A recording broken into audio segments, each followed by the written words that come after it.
I was never a big fan of social media in high school. I had lots of friends in real life and I was close to my family, so to be honest, I never felt the need for validation from the internet.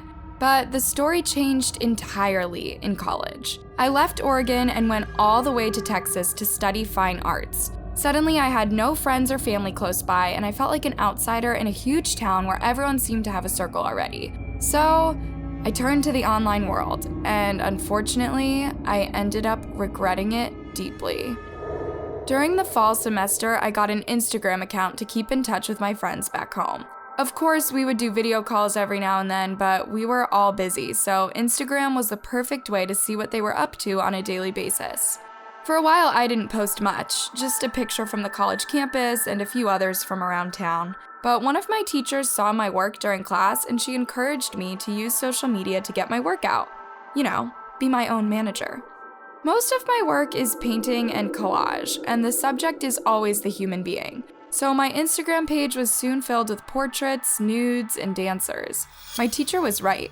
My follower base increased tenfold in just weeks. But among 3,000 followers, there will always be some rotten apples. And what happened next is truly horrifying. I started noticing some strange comments below my posts. People asking to see this or that, or just insulting my work. One comment was especially strange. It was from an account called Little Do You Know, and it said, "You should be honest. I'm sure your body is not that perfect." He was commenting on a post of a painting, and the painting was showing a nude woman. But this wasn't me. It was a painting of a model we'd had in class. I really didn't know what to reply to this, and I was feeling a little worried and overwhelmed by the hatred. For a while, I thought I'd just ignore the nasty comments, and in the end, there was enough positive ones to still feel good about my Instagram page. But I just couldn't get that last comment out of my head. I wanted to make it clear that this was not my body, and that my Instagram page was an art one, not a selfie one. So the first time one of my colleagues, Elaine, invited me out, I dressed up nice and asked her to take a picture of me with the river in the background. Elaine was an aspiring artist herself, and she was very supportive of my social media accounts. So that evening, I posted the picture of myself on my page, captioning it something like, "I'm grateful to be in this town." I wanted to make sure Little Do You Know saw me. I don't know why, but I felt obsessed with fixing that comment. But that was a mistake, because 1 minute after posting my picture, the same account commented, "You're even uglier than I thought."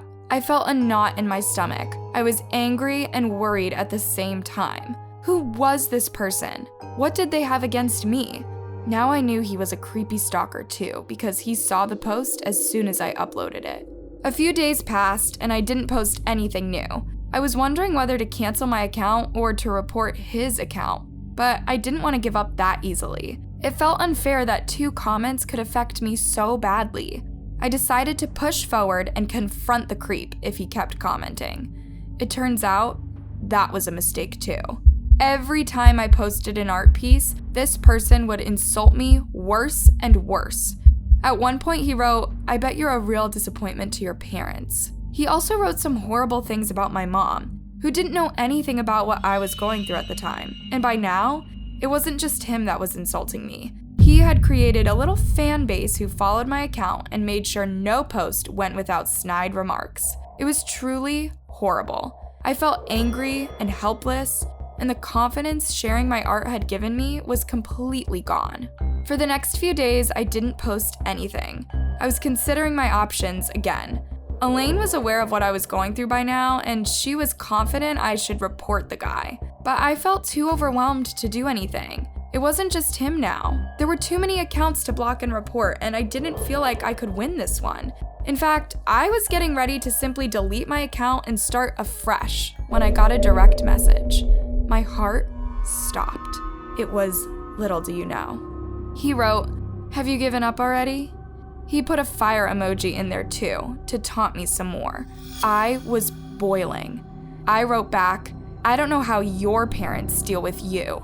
Then, I suddenly felt afraid of what he would do next, so I decided it was time to follow Elaine's advice. I blocked him and reported him. Then I proceeded to delete all the negative comments from all my posts. It was hard work, but I was beginning to feel liberated. Like, maybe people will stop the hatred if the main evil disappeared. But it wasn't over yet. One night at around 3 a.m., I was fast asleep when I heard my phone vibrating. An unknown number was calling me. I don't normally answer to anyone, but I thought maybe someone in my family is having an emergency and I didn't want to take any chances. I picked up and a horrible, distorted voice said, "So you think you can just block a person out of your life?" I felt my throat dry and my hands frozen. It was this same creep who had ruined my Instagram page. I felt my voice trembling, but I had to answer something. "What do you want from me?" He let a sarcastic laugh out. Then he said, "I want you to admit you're nothing. With your little art and your little clothes, you think you're better than me, but you're not. You're nothing." I paused and thought for a moment. I could have taken this further, but if he had my phone number, surely he was able to learn my address too. That was the last thing I wanted. I decided to play his game and hope for the best. Fine, I'm nothing. Have a good night. I ended the call and tried to go back to bed, even if, to be honest, I couldn't even drop my eyelids that night. 6 months have passed since, and the creep hasn't contacted me again after that night. I have no idea what else he knows about me, and sometimes I lie awake at night just hoping he isn't somewhere near, stalking me. I tried talking to the police about it, but his account disappeared off the face of the earth, and they can't do much from one phone call. All I can do is hope that he found someone else to torture online, even though that's a very disturbing thought too. I must have been 9 or 10 when I first gained access to my mom's Snapchat. She saw I was super amused by the filters there and let me play with it every now and then. When she saw I knew how to use the app, she started letting me stay on her phone unsupervised. First, I thought it was awesome. I could play all the games and use all the filters on Snapchat whenever I wanted. But soon I got bored of just taking selfies and I wanted to share them with someone. None of my friends at the time had their own Snapchat accounts and I wasn't going to chat with my mom's friends. So I created my own Snapchat account on my mom's phone. And every time I was done with it, I would log out and log back onto my mom's account, so she didn't suspect anything. I started simple by uploading funny selfies to my story. Soon, friend requests started appearing in my notifications. I didn't know any of these people personally, but most of them were kids like me, who wanted to exchange funny selfies and stickers. However, one of the friend requests I got was from a man called Ed. His profile picture was a bitmoji of a boy, so it was impossible to tell his age. As soon as I accepted his friend request, he sent me a bitmoji of himself holding a rose. I thought, okay, cool, I've made a new friend.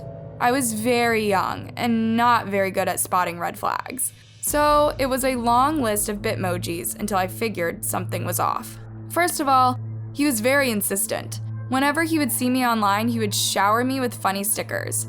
I was intimidated by the number of messages and I felt obligated to respond. Then he started messaging me. "I want to see your face," he said in the first message. All I'd sent him so far were bitmojis and reactions to his. I didn't realize his bad intentions, so I just took a selfie and added a dog filter to it. I sent it to him and said, "Your turn," but he didn't answer. In fact, he went offline, which was super unprecedented for him. I didn't think anything of it at the time. The next day when I picked up my mom's phone and logged into Snapchat again, there was nothing from him. But as soon as I came online, he messaged me again. "I want to see more of you. What do you look like as a whole?" By now, I knew this was strange. I thought about telling my mom, but I was sure she was going to scold me for setting up my own account and not telling her about it. So I decided to keep it secret. I didn't have the sharpest intuition then, but I knew I shouldn't send this man more pictures of myself. So I stopped chatting with him, but I would still use Snapchat to chat with my other friends. Ed didn't like this. He became angry and even more insistent, sending me messages like, "Why are you ignoring me?" Or, "You can't be too busy to talk to me. You're a child." These were worrying messages, and I barely slept anymore.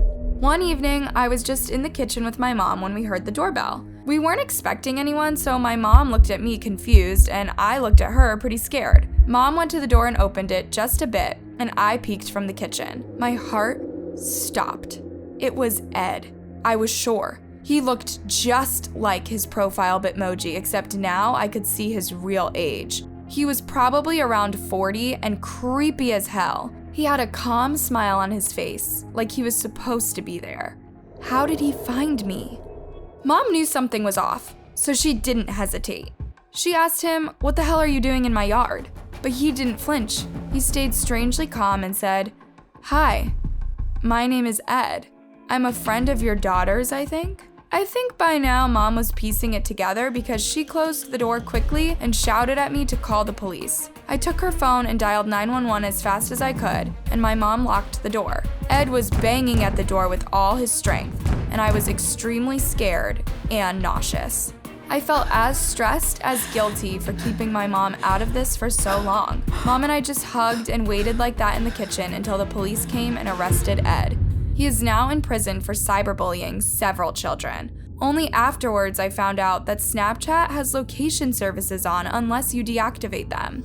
Ed could see where I was posting from all this time. It's a scary thought, knowing that there's so many children out there online unaware of this little feature. I just recommend staying in touch with your family if you're a kid and you've got a social media account. When I started high school, I was a small, dorky kid with no socializing skills. Usually when I got invited to a party, I would make some silly excuse and stay home to play video games. I lived with my dad, and he didn't have anything against my behavior. He had been a shy kid too, and he figured staying at home is safer than going to parties anyways. Well, he was about to find out the exact opposite was true.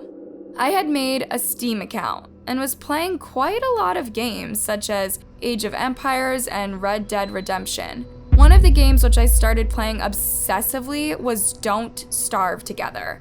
It's a spooky survival game that you can play online with friends or strangers. As I said, back then, I wasn't exactly the friendly type, but that didn't mean I didn't want to have friends. I just didn't know how to approach them. So I was hoping to make friends out of strangers that played the same game as me. So for a few nights in a row, I played Don't Starve Together by joining random groups and doing my best to be a valuable team member. In the chat, I would get small comments addressed to me like, "Be more careful about the tall bird," or "Can you gather some more wood before nightfall?" These people were only interested in playing, and I didn't know how to approach them without scaring them off. Finally, someone approached me, a user called Liam. He said, "I like your gaming style. You're quite laid back." I liked the compliment and the fact that he noticed that about me. I said, "Thanks. I mostly like exploring the island and collecting stuff, more than fighting or competing for stats."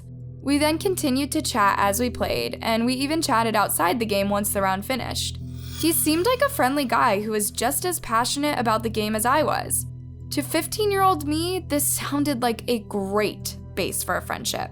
Over the next few days, we would only join games together so that we could chat on the side. Then he suggested playing just the two of us in a local game. The plan actually worked for me because a 2-player game is less competitive and more based on exploration. However, this also means that you depend on talking to one another for planning. So it wasn't long before Liam suggested that we speak on the phone while we played. The first phone call was pretty nice. He kept complimenting my skills, and he asked me about myself. I told him I was a high school student and that I didn't have many friends, and that I lived with my dad. I found it a bit weird when he didn't want to give me his age. When I asked him how old he was, he just said, "Older than you." But I didn't think much of it. I figured maybe he was embarrassed he was playing Don't Starve Together at his age. But that was nothing compared to our next conversations. With every phone call, he was a little more hostile. First, he commented on a mistake I made within the game. "I can't believe you let him destroy our camp. It would have been so easy to hold the fort." I felt attacked, but mostly guilty. And I said, "Sorry, I'll be more careful." Then the insults started. Suddenly, I wasn't doing anything right. He would raise his tone and call me an idiot every time he wouldn't get the desired outcome. I really didn't like this. And I started telling him, "I don't like your attitude." I told him at one point, but he wouldn't back off. "Well, my attitude would be much nicer if you weren't messing it up every minute." This really didn't feel fair, and I was getting worried and just brought down by this so-called friendship. I decided to stop talking to him, but my decision meant nothing to him. In fact, he was only angered by my decision. So one late evening, I was just brushing my teeth when I heard I got a notification on my phone. It was a voice message from Liam. I knew it couldn't be a nice one, but I had to listen to it. He had a really low, scary voice. He said, "I don't know how you can live with yourself. You're an ugly little kid with no friends and no mom. And when a friend appears in your life, you shun him? You ungrateful idiot." I felt my hands turn ice cold as I listened to this dreadful message. My head hurt, and I just wanted to disappear. Everything he said was true. I really did feel ugly, and I really was lonely. And my mom had left me and my dad a few years back. I didn't respond to Liam, and I spent the next night feeling anxious about myself. The next day, I didn't even speak to Dad. I felt horrible about myself, and I didn't want to be alive anymore. My dad was worried. He asked me if I was okay, but I just mumbled something about being tired and crawled back to play something on Steam. I was in the middle of a game when I got another voice message from Liam.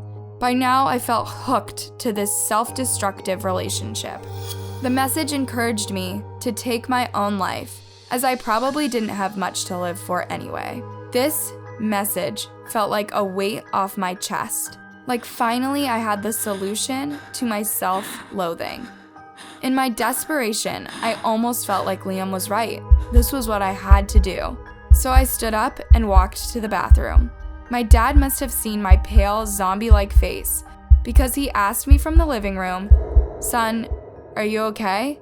I said nothing and locked myself in the bathroom. I looked in the mirror for minutes straight, contemplating what I was about to do.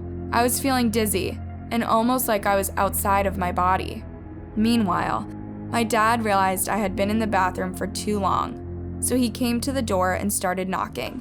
He was calling my name and wanted me to come out, saying he wanted to talk to me about something urgent. His voice was stressing me out. I just wanted to get this over with. I rushed to get a razor blade from the shelves under the sink, and I dropped a few things on the sink. My hands were trembling. I picked up the razor blade and sighed, and just then, my dad kicked the door in. My dad was livid for days straight after this. He couldn't believe he didn't see my state or prevent my horrible friendship with Liam. I wasn't too well either. I felt manipulated and disappointed in myself for letting a stranger get to me like that. We spoke to the police about this person, and they traced his IP address and had him arrested a few days back. He is being investigated for multiple cases of cyberbullying. Ever since the incident, Dad encouraged me to get out of the house and make real friends with real faces and a normal age. Now I am a very different person to who I was back then. I am much more confident, and I know now that no one has the right to talk to me like that. But I still worry about all the internet predators out there, knowing that there are many vulnerable teens online. That brings us to the end of the stories. Hope you enjoyed them. Before you go, make sure to hit those like and subscribe buttons and turn on notifications so you never miss a chilling story.